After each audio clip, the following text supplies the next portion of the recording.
Thick black smoke was what all Jamestown residents saw this morning as the fire broke out in the heart of town. For more on the story, we go now to Kaleb Hruby. Explosions were heard as a fire engulfed a building in central Jamestown today. Shortly before 10 o'clock this morning, a fire erupted, filling the area with smoke. It's not known what caused the loud booms we heard, but we do know there were several large drums of oil being stored in the building. At 9:54 a.m., firefighters were sent to the Vining Oil and Gas Company near the corner of 1st Avenue and 4th Street. They battled the blaze well into the afternoon. There was one obstacle in this fire that firefighters usually don't have to deal with. A lot of it was because of the storage of tires that were in there, and tires, once they get going, they just burn and burn. That was probably our main obstacle. They burn and they burn long and they burn extremely hot. The Elks building next door was affected by the fire, but damage to it was minimal. Portions of the northwest part of the city lost power during the fire. Engineer for Ottertail Power, Rich Wolf, said the company took down the circuit surrounding the area so that firefighters could work safely in and around the building. The cause of the fire is still being investigated.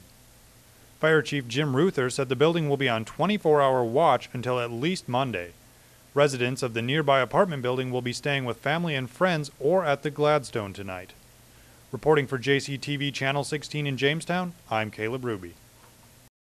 Today, we at JCTV had the chance to sit down with Senator Ryan Taylor, who represents the 12th District in North Dakota Senate and is seeking the Democratic Nonpartisan League nomination for the governor this year. Senator Taylor touched on topics concerning the oil boom, Amendment 2, which is in regards to property tax, and also shared with us his interest in lariat spinning. Taylor, who declared his interest in running this December, is in mid-campaigning stride and has visited Grand Forks, Fargo, his hometown of Towner, and many other areas around North Dakota. For more on the interview, though, tune in at the top of the hour for the complete interview with Senator Taylor. These stories and more can also be found on our website, www.jccollegian.com.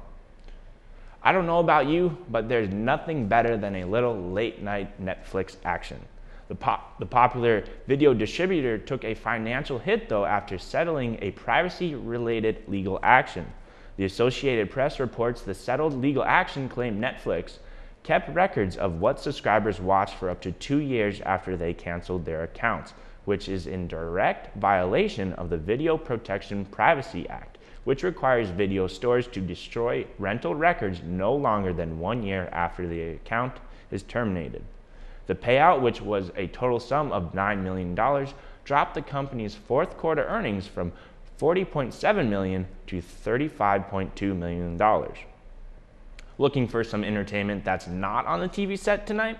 Well, come and check out the Jamestown College's performance of the complete works of William Shakespeare at the Denault Auditorium. The performance begins at 7:30 p.m. tonight and will run till about 9:30. This will be the second to last chance you'll have to catch the performance, so come on down or up the hill and treat yourself to a little Shakespeare. Speaking of staying warm today, definitely had its ups and downs temperature-wise. For more on weather, though, we go now to Erin Delo. Erin? Thanks. Today was cooler than the rest of the week. We had a high of 32 with an expected low of 15 tonight.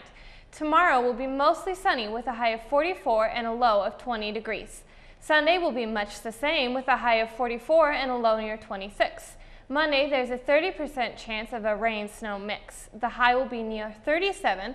The low will dip into the 20s.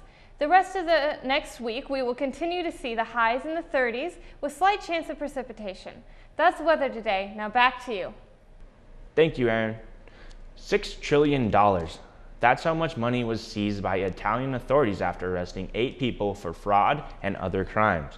The money, which was found in 3 metal boxes in a warehouse in Swiss city of Zurich, were fake U.S. bonds that gave the appearance of being issued by the U.S. Federal Reserve in 1934.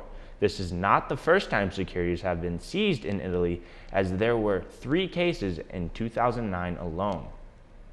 Speaking about money, did you know that the cancellation of each month of the NBA season cost players around $350 million in lost pay? According to CNBC, the average player lost about $220,000 after the first missed paycheck on November 15th. The NBA is back though and is definitely making headlines. For more on sports though, we go now to Tom O'Neill. Tom? Thank you. It was a small meet in Bemidji yesterday, but this didn't stop the Jamestown track team from doing big things. The teams both brought home a number of top finishes, but none more impressive than Manny Horning and Spencer Camoni.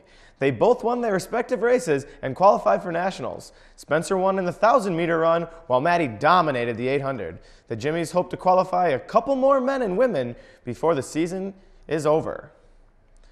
The men's and women's basketball teams will be taking on Dickinson State in Dickinson this Saturday. Both teams are coming off wins against Mayville State, and both teams are currently ranked in the top 10 nationally.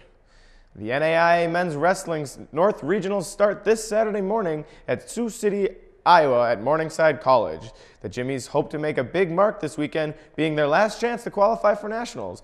That's all for sports this weekend. If you'd like to check us out online, go to www.jccollegian.com and click on the Athletics tab. That does it. Back to you, JT.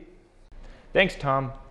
Well, that does it for what turned out to be a very eventful day here in Jamestown. Tune in Monday as we once again connect the campus with the community. Good night and stay classy.